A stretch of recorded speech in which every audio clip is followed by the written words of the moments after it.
I think we can collectively agree that no matter your generation or how old you are, you probably have numerous obscure memories that probably live in your head rent-free of some weird toys from your childhood. I myself was born in the earlier part of the 90s, and whether you share these childhood years or not, you might have noticed this particular time period is kind of glorified across media in general.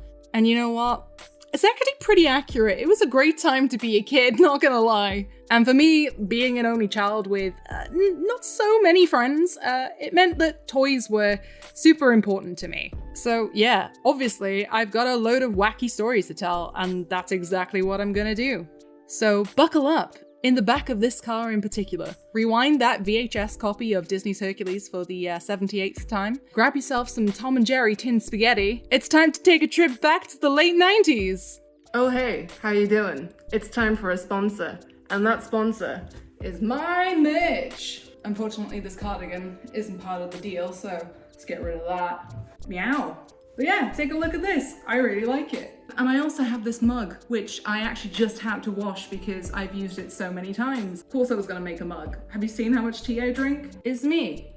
Took me a while to find the right merch company to work with because I wanted someone that could ship worldwide and print worldwide. It's with Fourth Wall, and it's the company that Philly D is with, so you know it's gonna be probably pretty good. Check it out. Help support this thing. Thanks. Anyway, enjoy the rest of the video. For those of you who didn't grow up around this time, let me set the scene for these peak childhood years. The Western world was going crazy over Pokemon. It had just come out. 2D animated films were still a staple of family cinema trips. And the internet looked like this. Yeah, what a concept. We didn't have smartphones as kids, and the internet being as clunky as it was, it meant that information wasn't anywhere near as accessible as it is now. Which leads me to this first toy I want to talk about. And I say toy in inverted commas because what made this strange toy appealing was not necessarily how fun it was to be played with, but rather the insane legends surrounding it. Kid conspiracies even, if you want to call them that.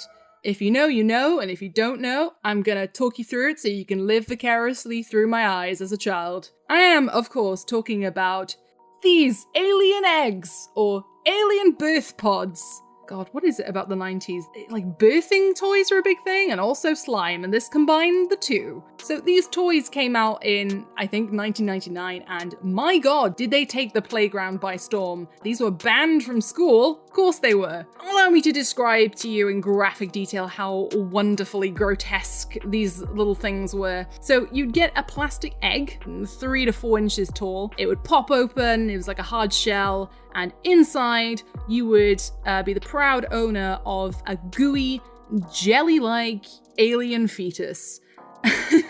And it was suspended in a thick slime that was kind of moldable. Disgusting. Kids, including me, really loved it. Now, I did some research and found that these things were conceptualized by a Scottish-based toy company, so I'm unsure if these things ever made their way outside the UK. It might have been more of a UK phenomenon. So on face value, these things had a grotesque factor that made them appealing. These were the kinds of toys you could pull out of your pockets at family events and freak out the adults. Or maybe that fear was less to do with aliens and more to do with the fact that the slime was notorious for being impossible to get out of carpets. And also hair. I was one of those kids that got that slime stuck in their hair. My friend's mum had to sit me down and was combing it out for hours. Oh, it felt like hours. I cried a lot. Anyway, this physically grotesque factor took a backseat to the real reason why these things became a playground legend. It goes like this. So, I don't know who or how this rumor spread in the first place, but word on the street was that these aliens could reproduce.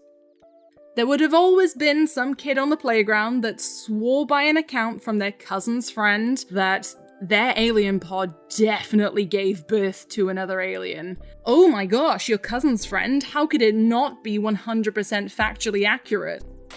Oh, we were so painfully gullible. It's adorable. So obviously, whilst these alien pod things were completely incapable of birthing, or at least the early versions did not, this legend sparked many imaginative and clearly peer-reviewed methods of enticing these gooey alien fetusy things to reproduce. So here are some of the methods I was familiar with. So these aliens had a flattened area on the backs of their heads, and legend foretold that this was for a reason.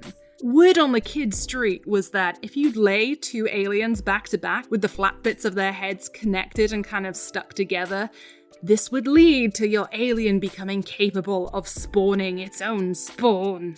Having the heads touching was super important because this flat bit clearly suggested that this is where the two aliens would link. It's not like that flat bit was anything to do with the manufacturing process of these rubbery creatures, right? Though, in defense of kid logic, it made sense that if your alien was going to give birth, it would be out of the head, because where else could it go? The entire body was like 70% head. That sentence is something I didn't think I'd have to recount as an adult, but here we are. It's so messed up thinking about like an alien fetus making another tiny fetus. So grim, so grim. Kids are weird. So you'd leave them for some time, you'd take them back apart and put it back in a pod with its own slime, and if you were lucky, you'd wake up one morning and there'd be a tiny new alien in yours. If that didn't work, which it didn't, well, you obviously did it wrong, because that one kid's cousin's friend swears by it, and there's no way that would be untrue. This led to kids, of course, being frustrated that their aliens weren't having babies, so the methods got a little bit wilder. Another rumor I heard included sticking your alien pod in the freezer and then leaving it defrost on your windowsill overnight. When asked about this method, nobody really expanded on like why it worked. I think the obscure logic here was that some sort of real alien craft out in the cosmos would somehow detect that a fellow alien life form was in the kid version of cryogenic stasis and would pay your alien pod a visit in the night. And I don't know. I'm describing this to you now as an adult, and the implications are becoming increasingly grim. But yeah, you'd wake up and boom, your alien would have a baby. I can't attest to this method because kid me was low-key horrified at the idea of a real alien paying me a visit in the night.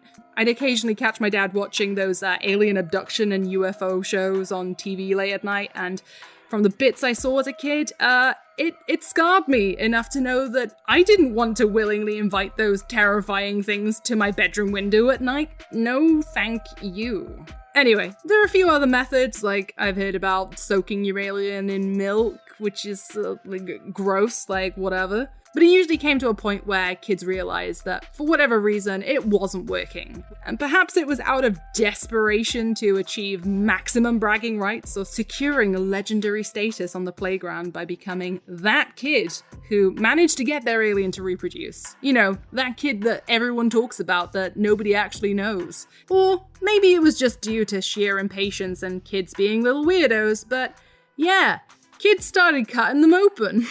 Yep. Some kids conducted their own little alien autopsies at home. There was that one kid that swore their older sibling's friend's friend had found 50 tiny babies inside the head of their alien when they cut it open. And older kids were, by default, a lot cooler than us, so there's no way they would lie, right? Well, inevitably, kids were disappointed when they cut open the bulbous head of their alien and did not discover 50 wriggling babies inside, but hey, your alien has a flap cut into the back of its head now, and you can store coins or gum inside it. God, kids are gross. Oh, I was one of them. Eventually, as the hype spread, I think various toy companies copied the original design and, following the trend, did introduce ones that had babies or something. Having one of these alien things already come with a tiny clone version of itself, it just took away that air of mystery that made them so popular in the first place. I mean, you couldn't even really play with them like figurines. They would just flop around in a really unsightly manner, and they also, because they were so sticky, they had the tendency to just get dust and hair and crumbs stuck to them. disgusting. Wow, I'm really selling these toys. Don't you just want one? Also, I think a big part of the success of these alien eggs or alien birth pod things, aside from being so delightfully disgusting and mysterious, was that they were just so affordable for kids that had very little pocket money even. I think they cost like £1 to £2 British. You know, your nan could give you some money to go down to the shop and buy some sweets, and you save up that money instead to buy alien goo pods. Anyone else? Just me? Okay. But yeah, the things were weird, and what made them popular was just the sheer amount of stories, and like, it was just unsettling looking at it now, but at the time, you know, it brought us all together. Anyway, thank you for listening to me shamelessly indulge in some relics of my past. I hope it intrigued and disgusted you in equal amounts. Also, I don't know, it's kind of nice to remind ourselves of simpler times before we had a broader understanding of the world and how things work, or just to laugh at how innocently gullible we were. If you want to read more about this, I'm going to link, there's a Vice article, and there's also an article from the Leicestershire Guardian from 1999 talking about the craze. I'll link it in the description. Anyway, I hope you enjoyed, or are grossed out. Either are fine. I'm going to go Jamie out. Jamie out. Meout? Meout. Bye. Oh, my legs. I can't feel them. Oh, I got pins and needles. Oh, God, I'm getting old. I can't feel my foot.